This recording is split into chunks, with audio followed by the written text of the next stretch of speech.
E pra të dashur miq, ashtu siç fola për Brikin në një video më herët, tani dua pak të ndaloj tek Ilir Vrenozi, një personazh që në fakt jashtë Big Brotherit ka ndërtuar personazhin e tij, të gjithë e njohin, të gjithë e kanë komentuar, të gjithë e kanë ndjekur për deklaratat e tij të drejtë për drejta, por në fakt do të shohim se si do të gjendet ai brenda kësaj shtëpie.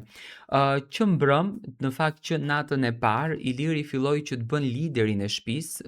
Unë e kisha në pikpyetje se sa do të mundet ta vazhdonte liderin, sepse me këtë agresion që do të krijohet brenda këtij Big Brotherit nuk është e lehtë të luash liderin, por gjithsesi Iliri domethënë vazhdoi, por lufta e parë që nisi brenda kësaj shtëpie, apo dinamikat e para, edhe pse nisën mes gocave fillimisht dinamikat e para, por nuk mbeti edhe Iliri pa krijuar një lloj dinamike me Kristin. Iliri dhe Kristi kanë krijuar një dinamik shumë interesante, edhe pse Kristi në fakt po luan në atë rolin e djalit popullor, e djalit më të thjeshtë, më të kapshëm për publikun, por lufta ka nisur.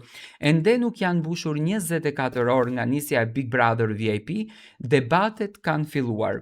Mëngjesin e sotëm Ilir Vrenozi është përfshirë në një diskutim me Kristin.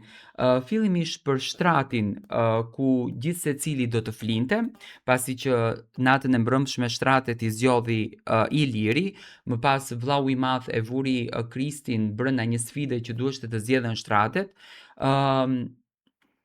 E më pas për lojën e tyre, domethënë janë ngrindur. Iliri i është drejtuar Kristit duke cilësuar skuth, pasi sipas tij ai përpiqet ta helmoj me qetësinë dhe buzëqeshjen e tij.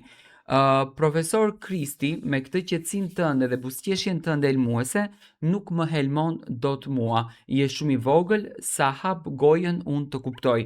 Pavarësisht se ca gjëra ti the me ca jo, ti haroje më dëgjon mua. Gjithsesi të pëlqej tipin që ke. Ti ta fut edhe qesh sepse je skuth. Do me thënë, Iliri ja tha Kristi që është një farë lloj skuthi, edhe pse unë e shikoj që do me thënë Kristi ka përzgjedhur një lojë shumë interesante, mënyrën se si në fakt po kyçet me banorët. Gjithsesi mendoj që ka filluar loja shumë entuziaste, banorët kanë nisur më të futen brenda në lojë. Dëgjoja sot në kuzhinë Mirin dhe Stinën që po bisedonin me njëri tjetrin dhe i thonin që kur do të futemi brenda në lojë, kur të krijojmë dinamika, do të thënë janë entuziast për ta nisur këtë lojën, por do shikojmë si të shkon. Si e shikoni ju raportin e Ilirit edhe të Kristit?